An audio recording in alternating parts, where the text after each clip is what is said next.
इतना इवोल्यूशन के बाद भी आज हम इंडिया के अंदर पर्टिकुलरली स्किन प्रॉब्लम्स इतनी ज़्यादा क्यों बढ़ रही है? Apart from the pollution in water, air, food, whatever we eat, everything is impure these days. Lifestyle also matters a lot. Gut is the starting point. And liver is the organ which, if you keep it happy, it's going to support you forever. Children as young as 15 years of age come and ask us, can I use retinol? Major reason of acne that you see in your patients कि इस वजह से ही हो रहे हैं उनको. तो lifestyle is one thing. जो 20s वाले एक्ने हैं, 20s ऑनवर्ड्स, अडल्ट एक्ने जिनको कहने मतलब मोर और लेस अडल्ट, वो सारा.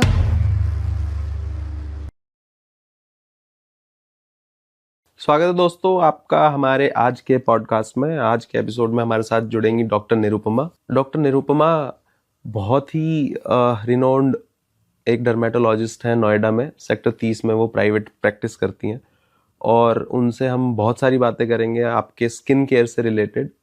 डर्मेटोलॉजी के बहुत सारे डिपार्टमेंट्स होते हैं, उन डिपार्टमेंट में से हमने सिर्फ आज बेसिकली फोकस किया एक्नेज पे, आपके रेगुलर स्किन केयर के ऊपर. कुछ ऐसे प्रोडक्ट्स जो हम डेली बेसिस के ऊपर यूज़ तो कर रहे हैं बट उनका यूजेज कैसे करना है, कब करना है, कितना करना है और क्यों करना है, वो सारी चीज़ें हमने उनसे बात की और जानने की कोशिश ये की कि क्या प्रोडक्ट किस स्किन टाइप के हिसाब से सही है और उसको कितना यूज़ करना चाहिए, मॉडरेशन क्या होती है किसी प्रोडक्ट को यूज़ करने की. ये सारी बातें हम उनसे करेंगे. बेसिक रीज़न और कॉज ऑफ एक्ने के ऊपर हम बात करेंगे उनसे आज. और जो कुछ ऑर्गेनिक प्रोडक्ट्स हैं जो हमारी किचन के अंदर अवेलेबल हैं, वो क्या रोल प्ले कर सकते हैं आपकी डेली स्किन केयर के अंदर. और आइए दोस्तों अब अपना आज का पॉडकास्ट स्टार्ट करते हैं डॉक्टर निरुपमा के साथ. Thank you so much doctor for accepting our invitation. है ना, मेरे को डर्मेटोलॉजी और स्किन केयर से ना थोड़ा पर्सनल लगाव बहुत ज़्यादा, तो मैं हमेशा से चाहता था कि एक पॉडकास्ट हम बहुत जल्दी स्किन केयर के रिगार्डिंग करें और डर्मेटोलॉजी के अराउंड करें. So thank you so much उसके लिए. और तो डॉक्टर सबसे पहले आपकी जर्नी के बारे में मैं जानने में बहुत ज़्यादा इंटरेस्टेड हूँ. अभी जस्ट हम बैक ऑफ द कैमरा बात कर रहे थे कि आपको 27 ईयर्स हो गए ऑलमोस्ट प्रैक्टिस करते हुए. तो डॉक्टर बनना कब आपने सोचा कि डॉक्टर बनना है और कैसे जर्नी स्टार्ट हुई? ओके, तो मुझे ये नहीं याद कि मैंने कब सोचा, बट मेरे पेरेंट्स दोनों डॉक्टर्स हैं. My father is no more, my mother is still there.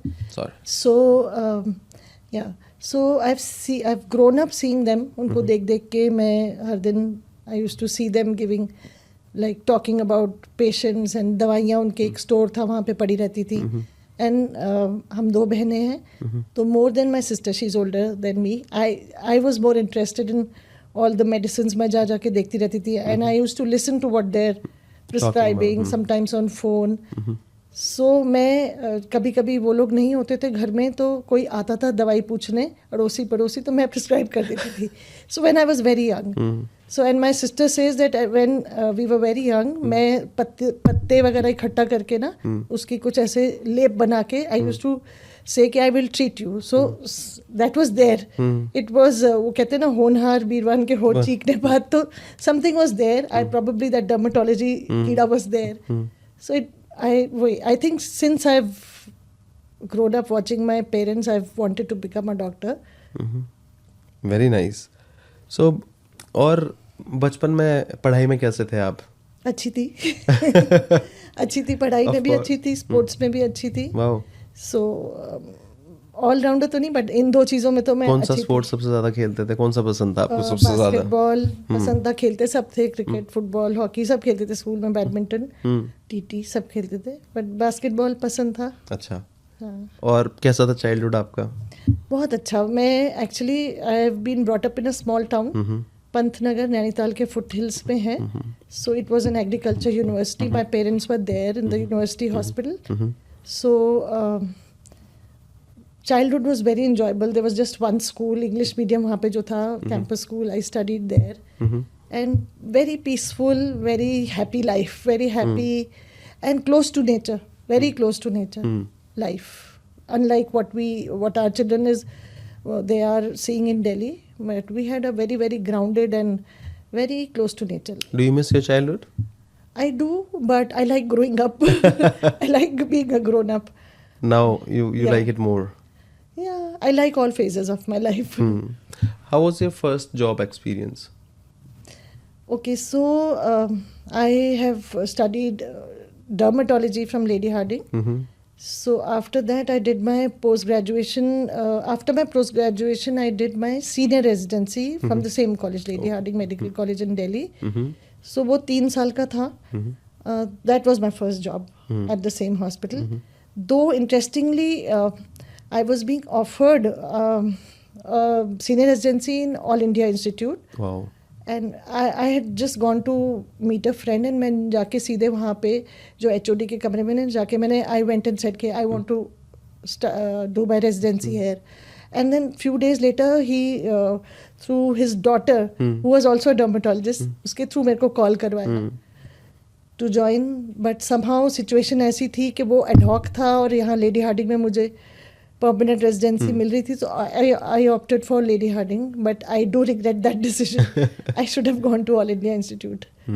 Yeah. So how is the life of a dermatologist as compared to other doctors Specialties. or surgeons? Yeah, surgery and dermatology are quite though there is a bit of dermatosurgery in dermatology also now but surgeons are like they're more hospital dependent. They need to work in hospitals and be attached to places where there are operation theatres. Mostly, some doctors do have their own private setups of OTs and all. And their lives are very busy and stressful, definitely. I chose dermatology because I wanted always to have a work-life balance in my life. So my husband wanted that I should do gynae, but no. I had seen my mother struggle. So it's a very hectic profession, yeah. So dermatology में you can actually rule your time. आप अपने हिसाब से काम कर सकते हो. ऐसा नहीं है कि यहाँ पे बिजी नहीं रहते, बहुत बिजी रहते हैं डॉक्टर्स. एंड अब तो डर्मेटोलॉजी में भी dermatosurgery is also important part. Lot of cosmetology is also a part of dermatology, but then you can decide your pace, which I like about dermatology. In surgery you have calls, रात को call आ जाएगी, trauma हुआ, कुछ हुआ, जाना ही जाना, you can't refuse. In dermatology, especially when you are in your own practice, there is nothing like this. Hospital में हो तो फिर भी नाइट कॉल आ सकती है, but otherwise you are एक लाइट क्वेश्चन लेना चाहूँगा मैं, मतलब ऐसी है कि ऐसा क्यों है कि जितने भी सुंदर लोग हैं वो या तो डरमैट्स हैं या वो बायोलॉजी की टीचर्स हैं या इंग्लिश टीचर्स हैं. इंग्लिश टीचर्स डेफिनेटली, इंग्लिश और केमिस्ट्री. अच्छा, केमिस्ट्री भी इंग्लिश की तो अक्सर होती है, बायोलॉजी की तो ऐसा मैंने तो मेरे स्कूल में बायोलॉजी के सुंदर थे. देखो भाई, डर्मेटोलॉजिस्ट तो ऐसा होता है ना कि बिकॉज गायनेकोलॉजिस्ट का ना ऐसी भाग दौड़ पागल सी हुई रहती है बेचारी, क्या करें. जबकि साड़ी वाड़ी वही ज्यादा पहनते हैं. they make the effort to wear sarees, which we don't. But our lives are rather, I think, more settled. So we can maybe it's just the lack of that kind of stress which makes dermatologists look better. I don't know, but thank you for the compliment. Absolutely, ma'am. And we know how to take care of our skin, maybe. That make more sense. Yes. Yeah. Okay. So last कुछ time में dermatology में बहुत evolution हुआ है. How do you see that? Yeah, I think dermatology is one of the most evolving profession these days. And even when we were studying dermatology, cosmetology and dermatosurgery was not such a big part. Only some doctors were doing, and our head of the department used to look down upon people who used to do cosmetology. He used to stare at us, and he didn't like the fact that we are talking about it. So up you can see a big revolution. There are so many products to hain khair. We used to have counted creams and medicines by certain companies and ungliyon pe gin sakte the. But now there's such a big armor of cosmeceuticals apart from medicines, which we can play around with, and apart from that, there is like cosmetology has really grown, where doctors, dermatologists are also practicing a lot of cosmetology, like anti-aging procedures and lasers and so many things. So I think and ये तो बहुत ही छोटा part है. There are like it is really growing in leaps and bounds. Like so many things are like upcoming in the pipeline. I mean, it is an ever growing field, I think. और इतना evolution के बाद भी आज हम India के अंदर particularly skin problems इतनी ज़्यादा क्यों बढ़ गई हैं? स्किन प्रॉब्लम्स एक्चुअली मुझे ऐसा लगता है कि apart from the pollution in water, air, food, whatever we eat, everything is impure these days. Lifestyle also matters a lot, because जो यंगस्टर्स का स्पेशली मैं देख रही हूँ lifestyle is pretty unhealthy. So नहीं रहे हैं लोग टाइम से ना, 2 बजे 4 बजे ऐसे सोते हैं बच्चे आजकल, टीन्स एंड 20s वाले. Some people do it by choice. Some are forced by their professions because they're working for some US or some other company जो उनको वो time में करना पड़ता है काम. And otherwise, and food choices are very bad because eating out has become the norm, I think. So all parents these days come and crib that हमारे बच्चे they're eating out. Most of them, it's not just a weekend thing. It's like they're eating out. My children. कितना भी मैं समझाऊँ, they're ordering in almost every day. So that matters because that affects the gut. The water also affects the gut. Stress levels have gone up. Pollution तो मैंने बता दिया. And somewhere even I see young children, मतलब newborns. Newborns are also not getting the kind of nutrition we used to get as children, and our parents, the kind of the way they brought us up कि बिल्कुल भी बाहर कुछ नहीं खाना, almost everything used to be like fresh and home cooked. तो आजकल वो सब तो है, artificial बहुत कुछ आ गया है, starting from baby feeds to everything onwards. And so definitely. What is the role of gut health in getting a good skin quality? Big role. Gut, see, Ayurveda says that gut is the starting point, and liver is the organ which, if you keep it happy, it's going to support you forever. But if your gut is unhealthy, your liver gets affected. Liver becomes sluggish. When you're not sleeping at night, your liver gets sluggish. And then the whole process of toxin accumulation, insulin resistance, मतलब आपकी body में जो sugar control करने वाला hormone है वो overwork करने लगता है, and that also causes lot of problems like skin tags, acne, PCOD, hair fall, everything. So gut has an extremely important role, gut and liver. और ये पता कैसे चल सकता है कि gut is the trouble maker now? हम तो देखो सिंपल पता लगाते हैं by talking to the patient and finding out their lifestyle habits. Okay, क्या खाते हो, कब खाते हो, सोते कब, ऑल दोस थिंग्स. सो उसी से पता चल जाता है. एंड गट एसोसिएटेड जो एक्ने होते हैं वो हम लोग ने ऑब्जर्व किया कि they are more, and studies भी हैं, they are more on the cheeks. So that also points out, but then there are tests also which one can do which we don't prescribe so easily. Gut microbiome, there are people are doing gut microbiome studies. Yeah. So उससे भी पता चल जाता है. हाँ, चल जाता है. Okay. और अब जैसे बहुत सारे प्रोडक्ट्स हैं, बहुत सारी चीज़ें हैं. So one प्रोडक्ट जो आपको लगता है कि बहुत ज़्यादा ओवररेटेड है स्किन केयर में? ओके, सो एक प्रोडक्ट है जो हमेशा से ओवररेटेड है. Those are those whitening brightening products. अब ज़्यादा लोग बात नहीं करते, नहीं तो पहले तो कोई ऐसा इंसान नहीं होता था जो फेयर एंड लवली ना यूज़ कर रहा है. From all strata of society people used to use some और the other fairness creams as their basic routine. इसके सिवाय ज़्यादा कुछ होता भी नहीं था तब. तो बट अब मैं बोलूँगी आजकल I think the young generation is over using retinols. अच्छा. So children as young as 15 years of age come and ask us, can I use retinol? मतलब मुझे लगता है कि I am 50+, I am still not, I should be using but I don't like, it makes my skin dry, so I don't like to use it too often.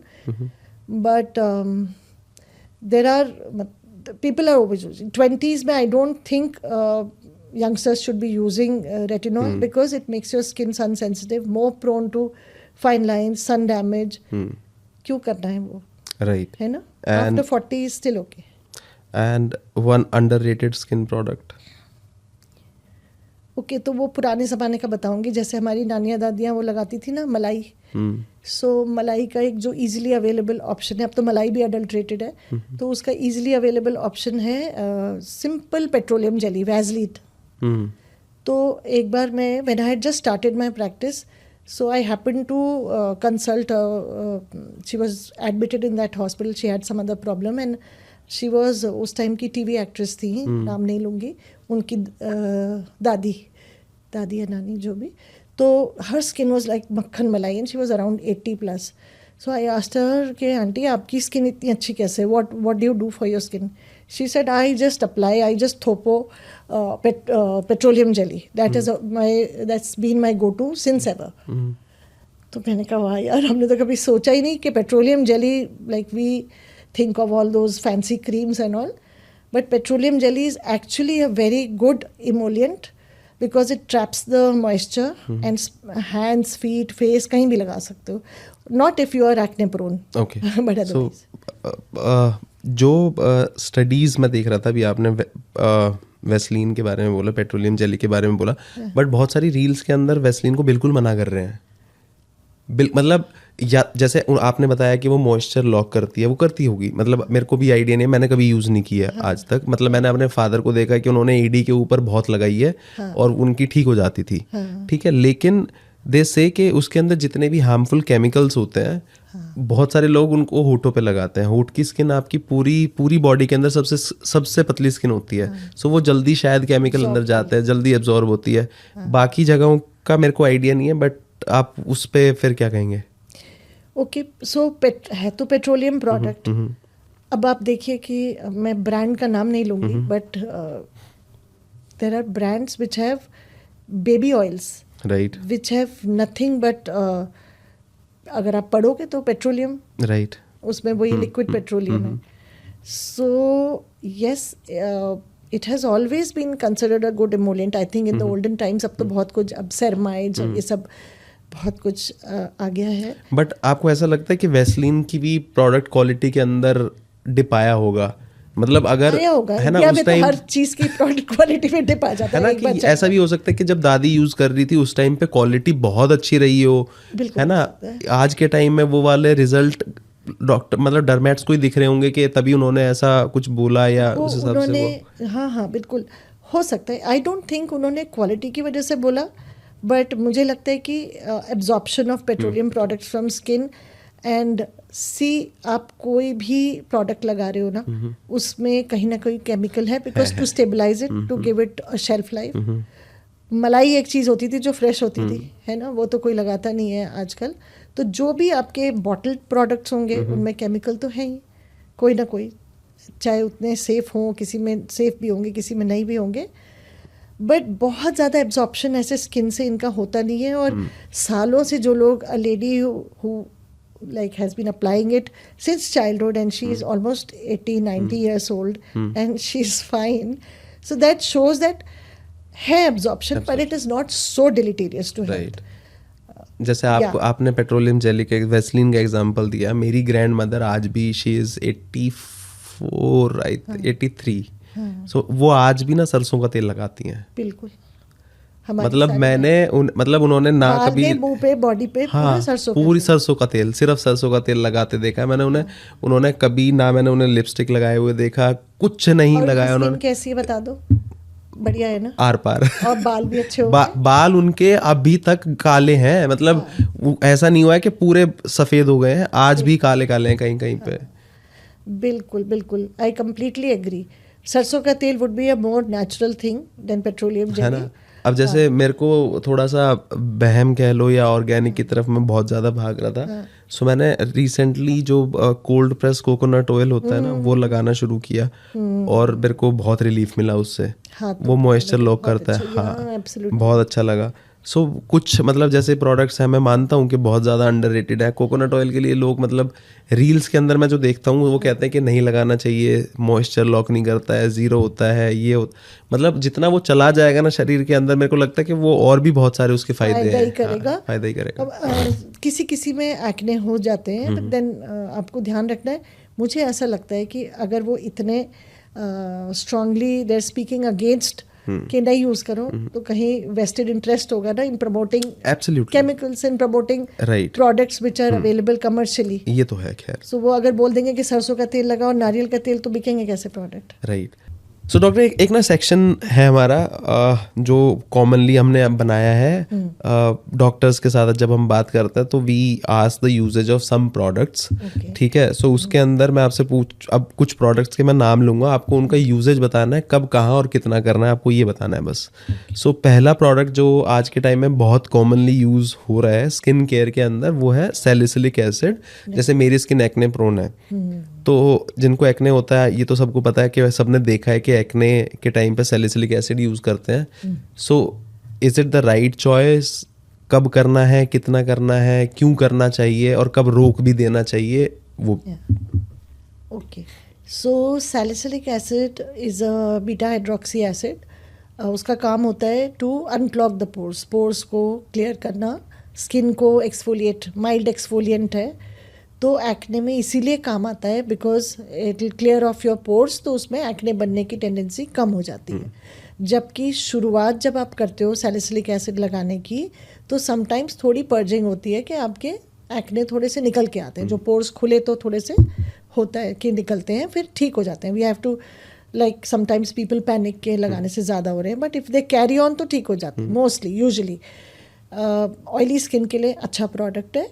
Even like 0.5 to 1% is safe to be used, and higher than that can be prescribed by dermatologist, but अगर off the counter use करना है तो इतना बहुत है। जैसे 2% आज के टाइम में बहुत कॉमनली आ रहा है मार्केट के अंदर, जितने भी ई कॉमर्स प्लेटफॉर्म पे बिक रहा है 1 to 2%, वो 2% वाला है। तो 2% लगा सकते हैं। 2% बॉडी एक्ने के लिए अच्छा है, और फेस पे भी जिसकी बहुत ऑयली स्किन हो लगा सकते हैं, but you have to be careful. And कितना यूज करना है? ड्राइनेस कॉज कर सकता है, स्मॉल क्वांटिटी यूज करनी होती है, थोड़ी क्वांटिटी, एक प्रोसीजर बता सकते हैं आप? टैप टैप करके लगाना है या अंदर? अच्छा, you mean to say the salicylic acid serum and हाँ, सिरम, ये क्रीम। हाँ, डैब करके। See serums are concentrates, so वो वैसे ही बहुत थोड़े लगाने होते हैं। 1 maximum 2 pumps depending on the size of your face and the area you want to use it for. तो उसके लिए बहुत थोड़ा बहुत होता है, thin layer, avoiding eyes and very close to the mouth. बाकी आप जो अफेक्टेड एरियाज है वहाँ पे आप थिन लेयर लगाओ। और जब आपके एक्नीज है, आपने तब स्टार्ट किया, ठीक होने लग गए, उसे रोकना कब है फिर यूज करना, या कॉन्टिन्यूस यूज कर सकते हैं?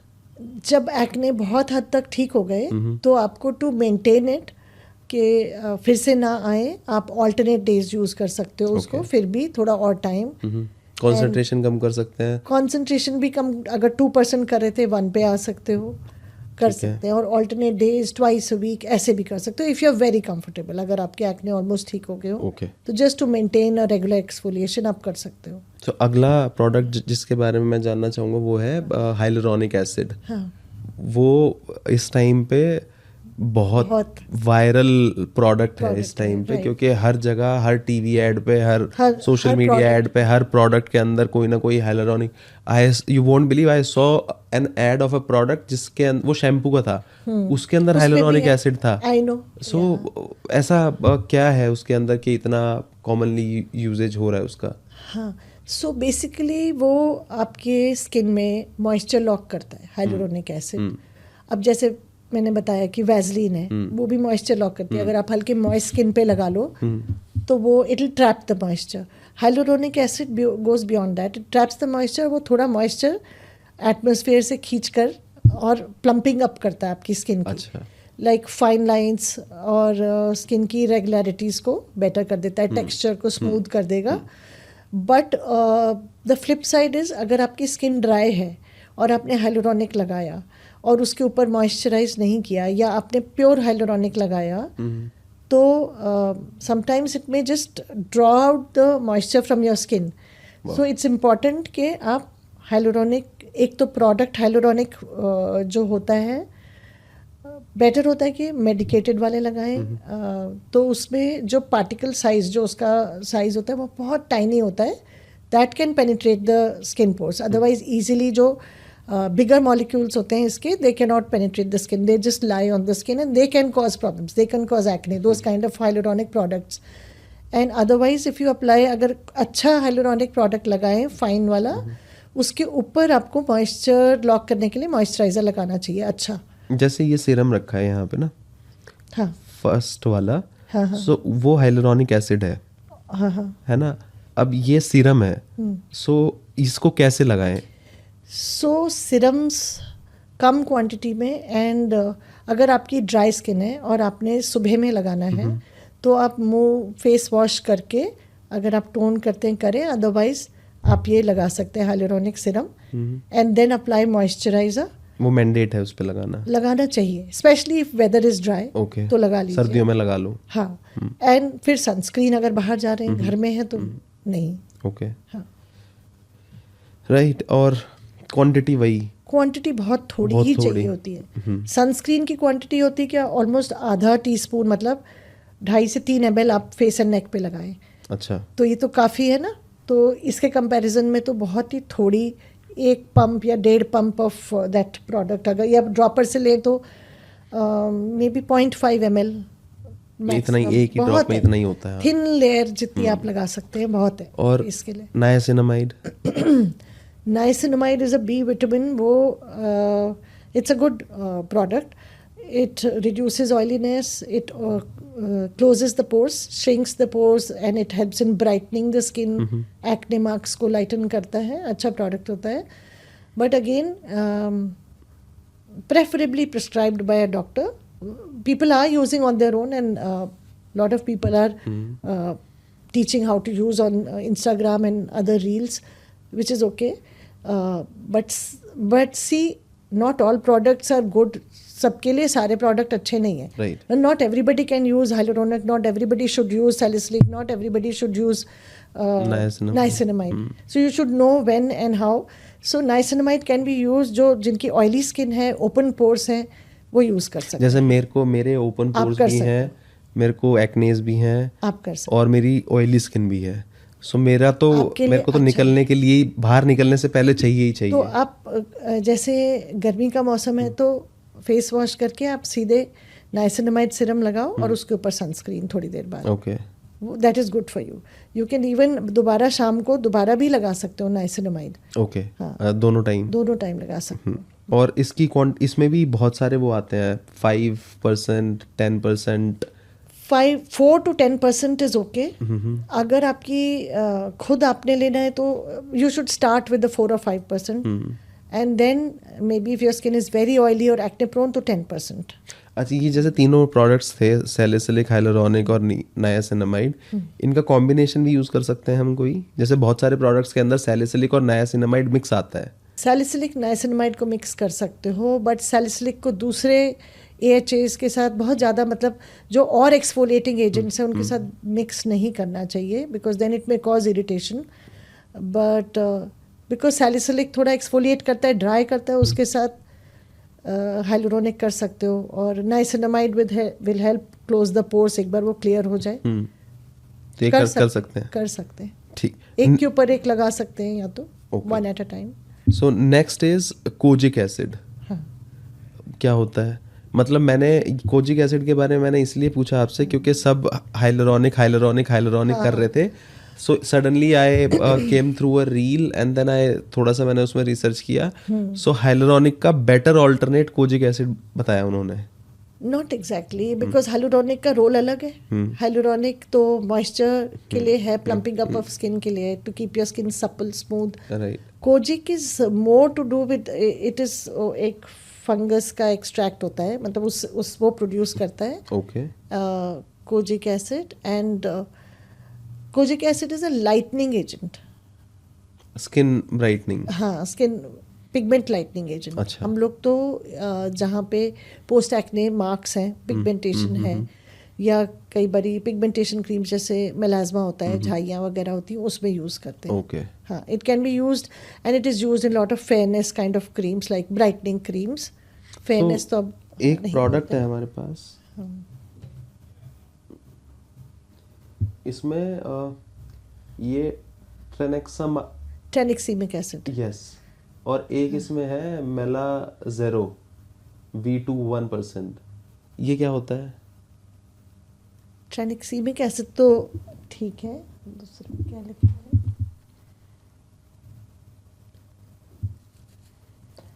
I really don't know मेलाजेरो क्या है. 1% I'll have to check.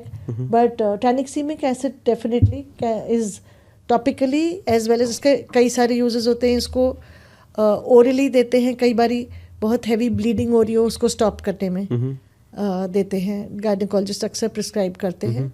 And skin पे देते हैं टू ब्रेक द पिगमेंटेशन. जैसे मेलाज्मा होता है, it helps to clear off the melasma. जैसे मेरे एक्ने स्कार्स थे, जैसे मेरे एक्ने स्कार्स थे यहाँ पे पूरे. हाँ. So it helped. इट हाँ, तो एक्चुअली इसमें tranexamic is a lightening agent. और फर्स्ट वाला क्या था उसमें? Niacinamide. Niacinamide is good for oily skin, acne prone skin. It lightens. So can it be used for people who have acne scars? या can be used. Okay. Yes. वो तीसरा ingredient मुझे देखना पड़ेगा क्या है. मेलाजेरो, वो मैं आपको शेयर कर दूंगा. सो ये अभी तक जितने भी हमने प्रोडक्ट्स रिव्यू किए हैं, वैसे are they good? Reasonably good. या दीज आर गुड कंपनीज. मतलब मैं ये प्रमोशन नहीं करवा रहा हूँ, नहीं, क्योंकि ये मैं पर्सनली मैं खुद यूज करता हूँ. इसलिए मैं आपसे जानना चाह रहा हूँ कि ये यूजेबल है ना? ठीक है. They are reasonably good formulations. या सो बहुत कॉमन सॉल्ट जो हमारी ट्यूब्स, जो हमारी क्रीम्स होती हैं या एक्ने के ट्रीटमेंट में यूज होती है, एक है क्लिंडामाइसिन. आपको पता ही है. सो वो क्या है, वो कैसे यूजेज होना चाहिए उसका, कब करनी चाहिए, कितने परसेंटेज वॉल्यूम बाय वॉल्यूम वाली आपको लेनी चाहिए? उसमें मिक्सचर भी आता है बेंजोइल पेरोक्साइड वाला, के जो दोनों विद नाइसिनामाइड एंड क्लिंडामाइसिन इकट्ठे वाला. क्लिंडामाइसिन का नाइसिनामाइड. हाँ, बहुत सारे आते हैं ऐसे. विद एडाप्लिन भी आता है, एडेलिन नैनो जेल भी आता था, और तीनों का कॉम्बिनेशन भी आता है, benzoyl peroxide, adapalene and clindamycin. वो भी आने लग गए हैं. So clindamycin is an antibacterial gel. तो जो एक्ने में जो बैक्टीरिया होता है वो प्रोपियोनिबैक्टर एक्नेस होता है, तो उसमें ये इफेक्टिव होता है उसको ठीक करने में. That is one part of the treatment, that's not the only thing. तो एक्ने का मल्टीफैक्टोरियल ओरिजिन वो होता है ना, पैथोजेनेसिस. तो उसमें एक तो ऑयल, सबसे पहले oil reduction, which is better cleansing. And अगर बहुत है तो आइसोटेटिनोइन देते हैं to reduce and to unclog the pores ना, वो सारी चीज़ें होती हैं. तो clindamycin is one aspect where, and it is I think given very commonly for acne patients. I give almost to every acne patient we give. And कई बारी क्या होता है कि इतना हम लोग लिखते हैं कि उसकी रेजिस्टेंस भी होने लगती है, पेशेंट को असर करना बंद कर देता है, तो then we change the antibiotic. ये भी करते हैं. सो 1% होता है क्लिंडामाइसिन. तो लगाना कब कब चाहिए? प्रिस्क्रिप्शन पे ही लगाना चाहिए या बिना प्रिस्क्रिप्शन के लगा सकते हैं? सुबह लगानी है, रात को लगानी है? भाई मैं तो डर्मेटोलॉजिस्ट हूँ, मैं कहूँगी कि प्रिस्क्रिप्शन से ही लेना चाहिए ये सब चीज़ें. एंड मैं प्रिस्क्राइब बेड टाइम पे करती हूँ, बट समटाइम्स हमें दो चीज़ें करनी पड़ती हैं. तो clindamycin can be safely used in the day time also. उसमें कोई फोटो सेंसिटाइजिंग प्रॉपर्टीज़ नहीं है, तो दिन में भी लगा सकते हैं. और फिर usages of benzoyl peroxide. Okay. Yeah, so benzoyl peroxide is a very good product for acne-prone patients. It can be used as a face wash. It can be used as a topical gel. And उसमें भी percentage होते हैं, 5%. Starting from 2.5 to 4, 5 and 10.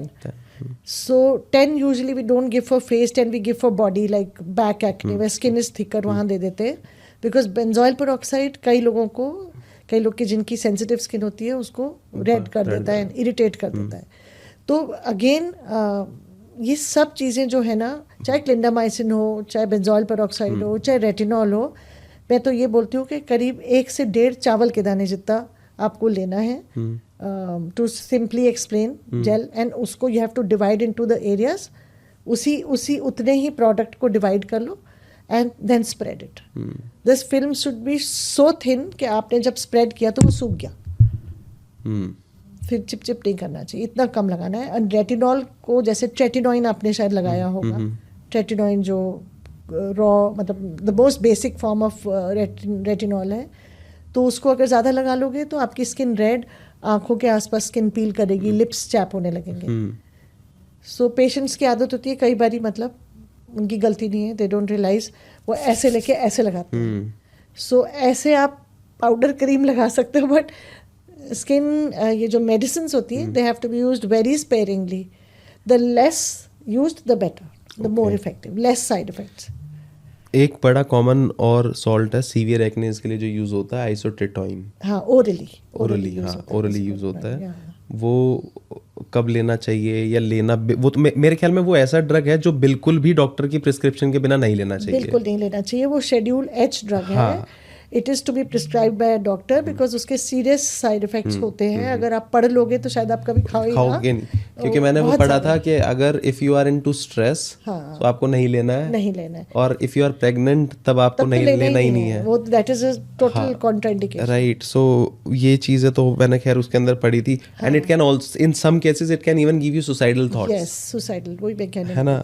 सो बहुत ये मैं इसलिए highlight कर रहा हूँ क्योंकि मैंने देखा है बहुत सारे लोगों को बिना प्रिस्क्रिप्शन के आइसोट्रेटोइन लेते हुए. एग्जैक्टली. तो अभी कल ही मैं एक बच्ची से बात करी थी, तो उसको मैंने isotretinoin, she is just about 18 years old, तो उसके एक्ने ठीक हो गए. आइसोट्रेटोइन करीब 8-9 महीने लिया. सो वो बीच में क्या किया कि वो मेरे पास नहीं आई and she went straight to the chemist to buy. तो केमिस्ट ने कहा कि प्रिस्क्रिप्शन लाइए, तो उन्होंने कहा कि प्रिस्क्रिप्शन तो नहीं है, तो उन्होंने कहा जाके लाइए. तो मुझे अच्छा लगा कि केमिस्ट ने डिस्पेंस नहीं किया विदाउट द प्रिस्क्रिप्शन, बिकॉज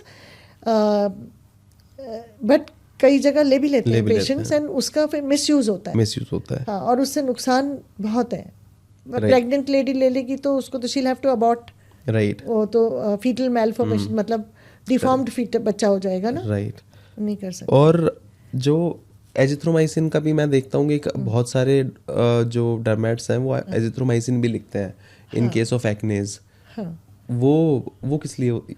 जैसे टॉपिकली हम लोग क्लिंडामाइसिन देते हैं लगाने के लिए, क्लिंडामाइसिन ऐसे ही खाने के लिए जब हमें लगता है कि एक्ने बहुत ज़्यादा है, मतलब पस्टुलर एक्ने, पस वाले एक्ने ज़्यादा हैं, और उसमें हम usually doxycycline group of antibiotic देते हैं. सबसे पहले डॉक्सीसाइक्लिन या मीनोसाइक्लिन या और भी होती है, तो वो देते हैं. और नहीं तो अगर किसी को, कई बारी लोगों को डॉक्सीसाइक्लिन नहीं टॉलरेट होती, या कई बारी हमें आइसोट्रेटिनोइन के साथ देनी होती है, तो डॉक्सीसाइक्लिन नहीं देनी होती उसके साथ. There is some interaction which can worsen the systemic complaints. तो उसमें एजिथ्रोमाइसिन पल्स ट्रीटमेंट की तरह देते हैं हम, जैसे हफ्ते में 3 दिन दे दें, weekend, Friday Saturday Sunday, Friday Saturday Sunday.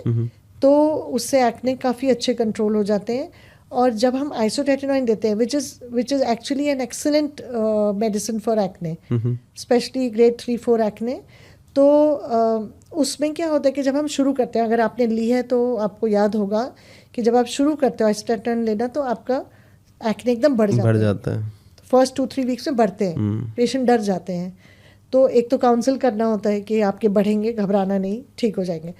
तो and to cover that flare up वो जो होता है उसके लिए हम ये एजिथ्रोमाइसिन देते हैं. Okay. तो साथ साथ वो ठीक हो जाते हैं, तो पेशेंट इज मोर कंफर्टेबल.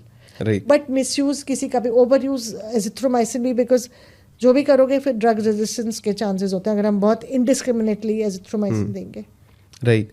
और जैसे स्किन केयर के अंदर बहुत कॉमनली यूज्ड है मॉइस्चराइजर, यूज करना चाहिए बिल्कुल अच्छी क्वालिटी का. हाँ, मॉइस्चराइज़र तो टोटली, लाइक समर हो, विंटर हो, कोई भी वेदर हो, मॉइस्चराइज़र लगाना चाहिए बिकॉज इट हाइड्रेट्स. कैसे चूज करते हैं मॉइस्चराइज़र अपनी स्किन टाइप के हिसाब से? सो अगर आपकी ऑयली स्किन है तो आप जेल बेस्ड मॉइस्चराइज़र, ट्रांसपेरेंट वाले जेल बेस्ड मॉइस्चराइजर्स लोगे, एंड जिसकी ड्राई स्किन है फिर वो थिक इवन पेट्रोलियम जेली लगा सकता है, तो they will use thicker moisturisers, but in any case चाहिए मॉइस्चराइजर। Okay. हम लोग सोचते हैं कि एक्चुअली हमारे देश में इतनी गर्मी होती है कि पसीने वैसे ही छूट रहे होते हैं, Right. तो मॉइस्चराइजर लगाओ तो वो भी बह जाता है, या सनस्क्रीन भी बह जाता है, तो कई बार नहीं भी मन करता गर्मियों में लगाने का, तो then you can maybe apply it and थोड़ा सा dab it off. Okay, peptides क्या होते हैं, यूज करना चाहिए? Basically they protein molecules, amino acids होते हैं, अलग अलग तरह के होते हैं। अब क्योंकि आजकल लोग सब कुछ ही यूज़ कर रहे हैं, तो ये भी एक इम्पॉर्टेंट पार्ट है। उसमें पेप्टाइड्स में कई तरह के होते हैं, लाइक कोलेजन पेप्टाइड्स होते हैं विच बूस्ट मतलब आपकी स्किन की इलास्टिसिटी। फिर एक कॉपर पेप्टाइड्स होते हैं जो आपके एंटीऑक्सीडेंट इफेक्ट होता है, एंटी एजिंग, ब्राइटनिंग। ऐसे एक होता है जो स्किन, जो आपके नर्व्स के न्यूरोट्रांसमीटर वाला, उस पर वर्क करता है, दैट इज कॉल्ड आर्जिनिन, जो आजकल काफ़ी एंटी एजिंग प्रोडक्ट्स में पड़ता है। ओके, सो ये सारे इम्पोर्टेंट है if used correctly under doctors guidance. और जो राइस वाटर का आजकल बहुत ट्रेंड चल रहा है, what does it do? Good question. Rice water में भी ना बहुत सारी चीज़ें हैं। Rice water contains, it has multiple benefits on the skin. एक तो एक्सफोलिएटिंग एंड एंटीऑक्सीडेंट, मॉइस्चराइजिंग भी है, एंड क्लैरिफाइंग, क्लींजिंग तो करता ही है वो। तो करता ही तो है। मैंने कभी यूज़ नहीं किया इसलिए मैं बता नहीं सकती, but people are using because it's a Korean product and Koreans are very very way advanced in their skincare. So कई बारी patients को मतलब they are very happy with these products, but sometimes even rice based products can cause allergies and irritation and redness and dryness. So again हाँ, तो वो भी आते हैं patients। अच्छा, तो सोच समझ के यूज़ करना चाहिए, और कोई प्रोडक्ट नहीं सूट कर रहा, आपने ले लिया, नहीं कर रहा तो छोड़ दीजिए, consult a doctor, change the product. Hair के लिए भी यूज़ होता है राइस वाटर। हाँ। अच्छा डॉक्टर, एक और चीज़ जो जिसके बारे में पूरी दुनिया इस टाइम पे कंफ्यूज्ड है, मतलब बाकी का पता नहीं, मैं बहुत ज़्यादा कंफ्यूज्ड हूँ। रीज़न बीइंग के सनस्क्रीन के फेवर में लगे आप मेरे को अभी तक, कि जैसे आपने बताया कि आप सजेस्ट करते हो कि सनस्क्रीन लगा के निकलना चाहिए, बहुत सारे लोग अपोज मतलब कॉन्ट्राडिक्ट करते हैं कि आपको नहीं लगानी चाहिए, उसके अंदर कुछ कंपाउंड्स ऐसे होते हैं जो कार्सिजेनिक हैं, है ना, और वो बहुत जल्दी आपकी स्किन के अंदर पेनिट्रेट होते हैं। जैसे यूएसए एफडीए के अंदर बहुत स्ट्रिक्ट रेगुलेशन है उन पर्टिकुलर कंपोनेंट्स को लेके। तो जब मैंने खुद कंपेयर किया प्रोडक्ट, तो वो कंपाउंड इंडिया के स्किन केयर उसमें इंडिया के सनस्क्रीन में मिला और यूएस में नहीं था। तो अब जैसे, और वो लोग यूजेज इतना ज़्यादा करते हैं सनस्क्रीन का कि जैसे मैं बाहर जाता हूँ, उन लोगों के लिए सन बाथ लेना मैंडेट है। वो विटामिन डी को जो एब्जॉर्ब करने के लिए छुट्टियों पे जाते हैं, है ना, क्योंकि वहाँ पे तो सनलाइट है नहीं, तो वो इसलिए बीच साइड पे जाते हैं और वो भर भर के लगाते हैं। सो क्या रीज़न है कि सनस्क्रीन यूज़ करनी चाहिए अगर आप उसके फेवर में हो तो? ओके, मैं फेवर में हूँ कंडीशन सप्लाई कि जब आपको बहुत सन एक्सपोजर करना है, जैसे कि बीच साइड पे जा रहे हैं या पहाड़ों में जा रहे हैं जहाँ पे तेज़ धूप है और आपको ज़्यादा देर रहना है, या इवन वर्क रिलेटेड, जैसे कई लोग का वर्क होता है मार्केटिंग या कंस्ट्रक्शन से रिलेटेड, तो या तो आप कुछ बैरियर, जैसे आप हैट, कैप, ऐसी चीज़ें पहनो, स्कार्फ, जैसे लड़कियां मुंह ढक लेती हैं स्कार्फ से, वो चीज़ करो। अदरवाइज अगर आपको ज़्यादा देर सन में रहना है तो लगाना चाहिए सनस्क्रीन। उसके सिवाय आजकल मोर देन सन में रहना, जो मैं देखती हूँ वो लोगों का मोबाइल फ़ोन या लैपटॉप, उसके सामने ज़्यादा टाइम निकलता है। 10-10, 12-12 घंटे लोग लैपटॉप के आगे रहते हैं। तो अगर तो आपने वो ब्लू लाइट प्रोटेक्शन एक्टिवेट किया हुआ है या स्क्रीन लगा रखी है अपने लैपटॉप में तो ठीक है। अदरवाइज जो ब्लू लाइट होती है और जो विजिबल लाइट होती है ब्लू लाइट भी काफ़ी डैमेज कर सकती है आपकी स्किन को, एजिंग कर सकती है, पिगमेंटेशन कर सकती है, वो सारा कुछ कर सकती है जो एक यूवीए जो नॉर्मल जो धूप से बचते हैं ना वो वाली light, so UVA and UVB. तो इसलिए आजकल बोलते हैं कि आप अगर आईटी प्रोफेशनल हो या कुछ है या मार्केटिंग या जिसमें आपको ज़्यादा रहना पड़ता है धूप में या लैपटॉप के सामने, आप लगाओ to prevent skin ageing. Right. But मैं बहुत ज़्यादा भी नहीं इस चीज़ के फेवर में हूँ कि पूरी बॉडी पे लगाओ। इंडिया में तो ज़रूरत ही नहीं है। इंडियंस हम लोग में बहुत मेलेनिन होता है, pigment, which protects from skin cancer and sunburn to a great extent. So अंग्रेज जो मतलब टू पुट इट ब्रॉडली, जो कॉकेशियन स्किन है, यूरोपियन स्किन है, UK, US, Europe, Australia and so many other countries जहाँ पे फेयर स्किन लोग हैं, उनमें मेलेनिन कम होता है। They are more prone to skin cancer, या skin cancer, different types of skin cancer after prolonged exposure to sun. Okay, है ना। तो और वो लोग सन बेद भी करते हैं। हम लोग तो इतना धूप में, अब तो धूप से बचते हैं सारे, आजकल सब एसी में बैठते हैं। तो सिचुएशनल है, ज़रूरत हो तो लगाएं।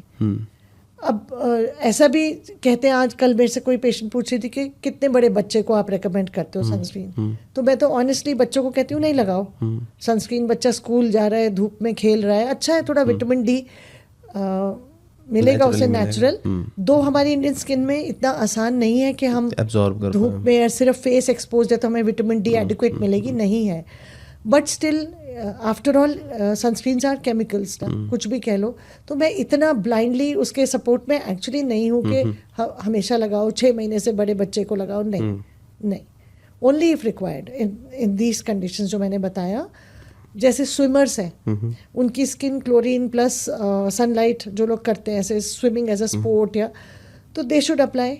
उनकी स्किन उनको तो रिक्वायरमेंट हो गई, उनकी है रिक्वायरमेंट, क्योंकि क्लोरीन पेनिट्रेट हो, इससे अच्छा स्किन केयर आप कर लो। सो ऐसी जगहों पे लगाओ। या स्पोर्ट्स पीपल जैसे क्रिकेटर्स हैं उनके, वो तो फिर जिंक ऑक्साइड टाइप की लगाते हैं, बिल्कुल वाइट, तो उनको चाहिए होता है, नहीं तो स्किन बर्न हो जाती है। राइट। हाँ, वहाँ पे नॉट एज अ। अब ऐसा भी बोलते हैं आजकल, पेशेंट्स पूछते हैं कि डॉक्टर साहब हम घर में हैं बिल्कुल, तो भी लगाएं। तो मैं बोलती हूँ कि अगर बड़े बड़े शीशे हैं आपके घर में और बहुत धूप आती हो और आपकी स्किन थोड़ी सेंसिटिव हो तो आप लगा लीजिए, अदरवाइज आई डोंट रेकमेंड कि पूरे टाइम लगाओ। नहीं, ये वाली लाइट्स जो 2 LED लाइट्स हम लोग यूज़ करते हैं वो भी बहुत अच्छी नहीं होती हैं। पुराने ज़माने की tube lights and bulbs were better, okay, more safer. LED या जो वो एमिट करते हैं वो इज़ नॉट गुड। अब धीरे धीरे स्टडीज़ आती हैं। पहले हम लोग सब कॉस्ट सेविंग और वो सब में ले लेते हैं कि LED लाइट, बट अल्टीमेटली पता चलता है कि वो अच्छी चीज़ नहीं थी। सो okay, that is, yeah.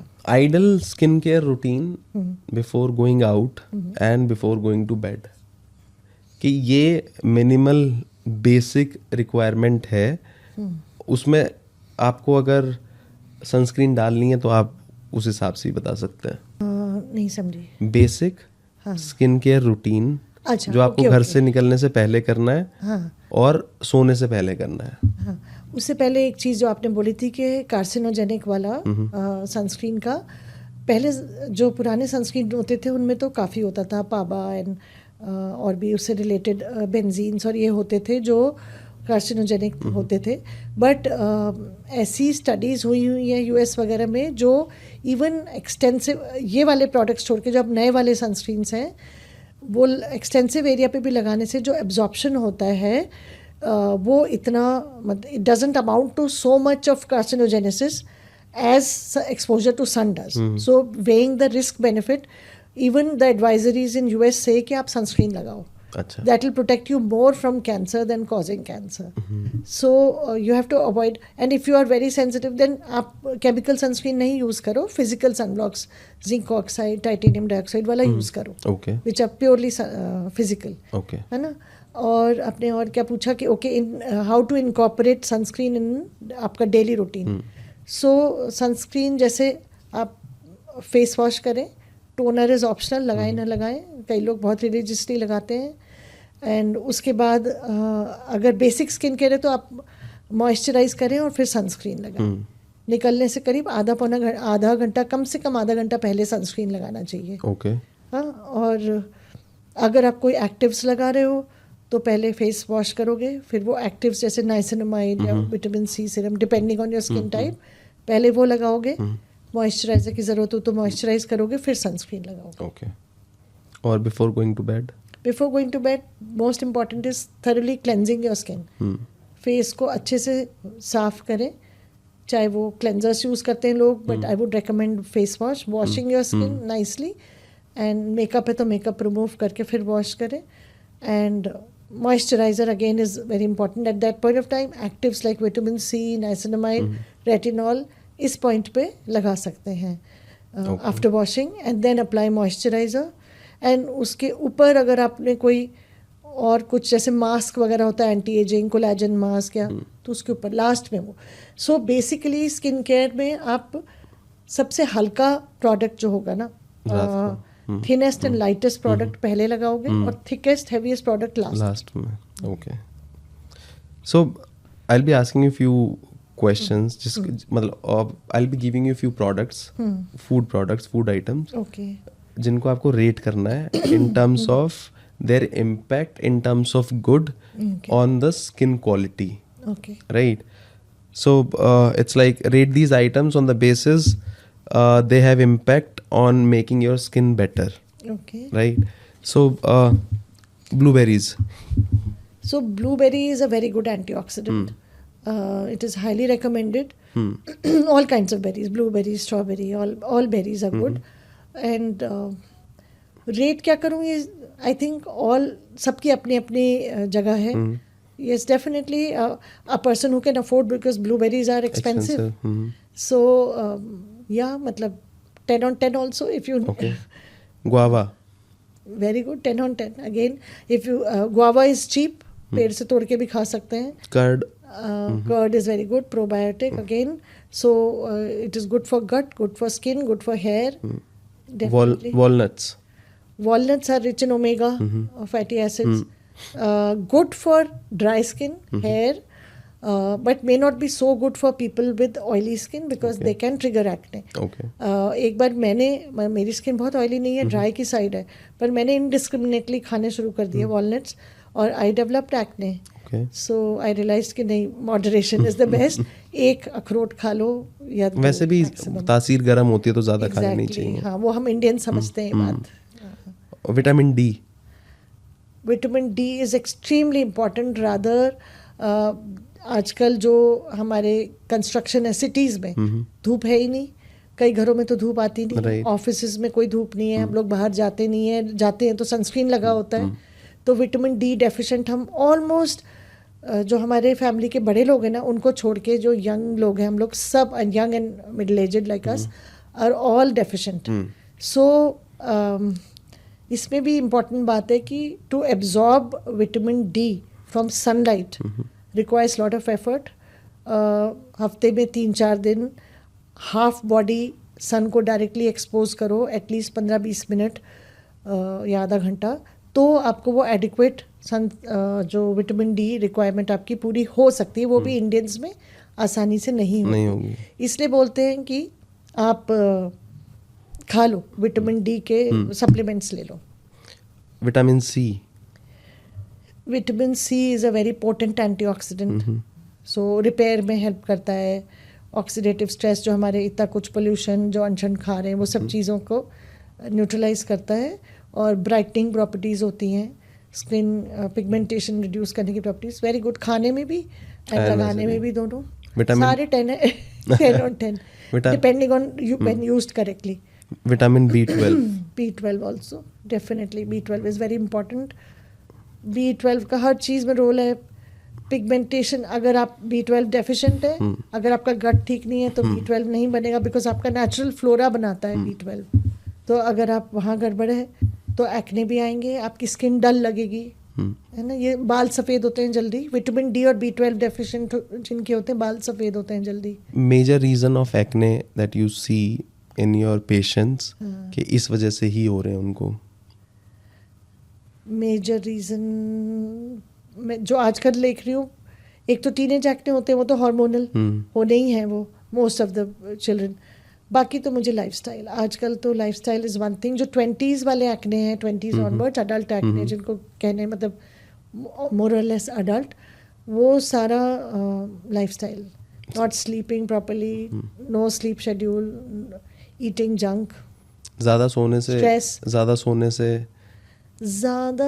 से मतलब मॉडरेशन के अंदर, या जितनी 8 घंटे 9 घंटे की नींद पूरी लेने से, साउंड स्लीप मतलब, यस, उससे 7 hours is optimum, 7 to 8 hours is good.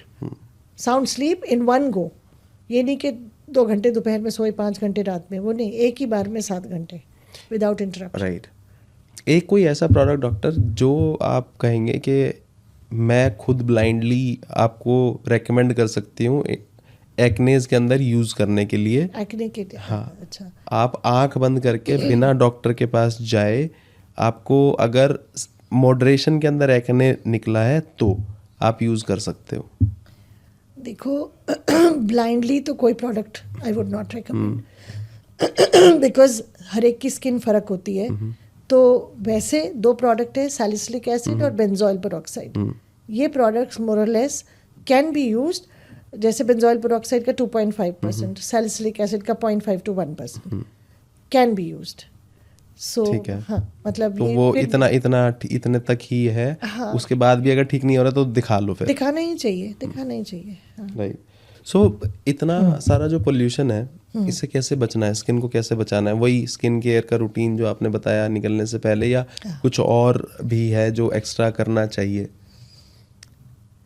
सो जिस तरह का पोल्यूशन अभी है, अभी AQI 400 to 700 के बीच में है, वो बहुत ही हार्मफुल है स्किन, हेयर, लंग्स, हर चीज़ के लिए. सो ऐसे में तो जैसे बोलते हैं कि अपनी स्किन, बालों को कवर्ड रखो जितना रख सकते हो, पर वो तो पॉसिबल नहीं हो पाता. तो बेसिकली अच्छे प्रोडक्ट्स यूज़ करो. क्लेंज योर स्किन, शैम्पू आप हफ्ते में 2-3 बार करो. फेस वॉश सुबह शाम करो, 3 बार भी कर सकते हो depending on where you are working और लिविंग. एंड हाइड्रेटेड रखो और एंटीऑक्सीडेंट्स खाओ.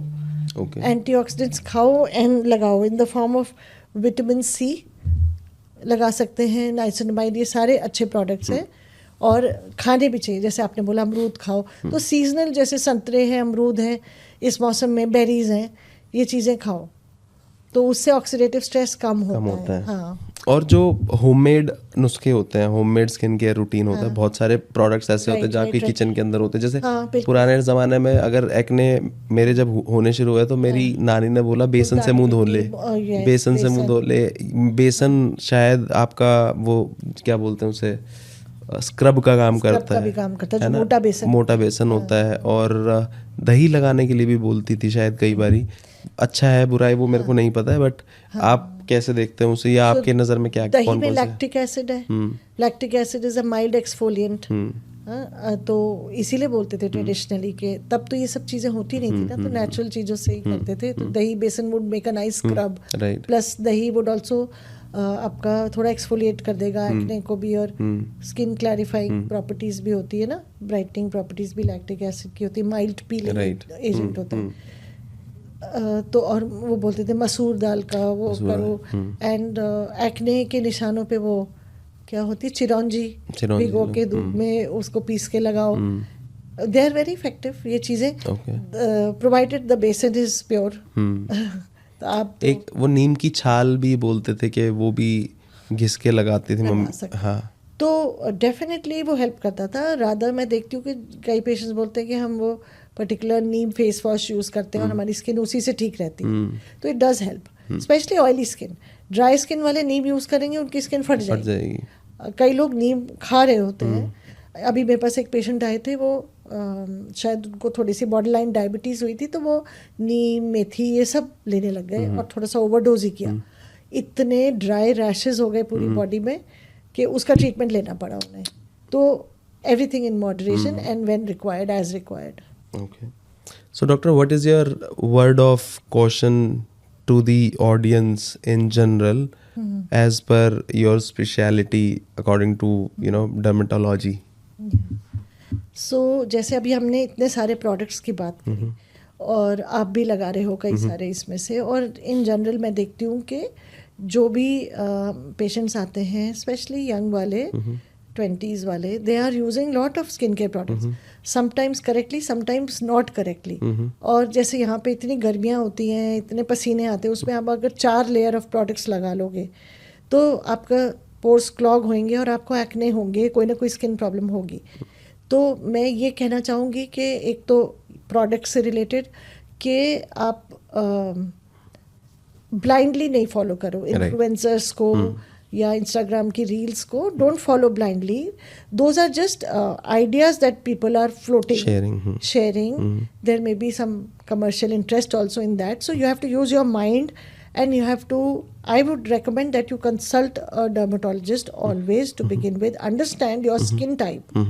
हाँ, वो कौन बताएगा आपको, कुछ तो आपको समझ आएगा बट कई जो बारीक चीज़ें होती हैं वो डॉक्टर बताएंगे, तो तब यूज़ करें। हर प्रोडक्ट हर एक के लिए नहीं है, एक तो ये।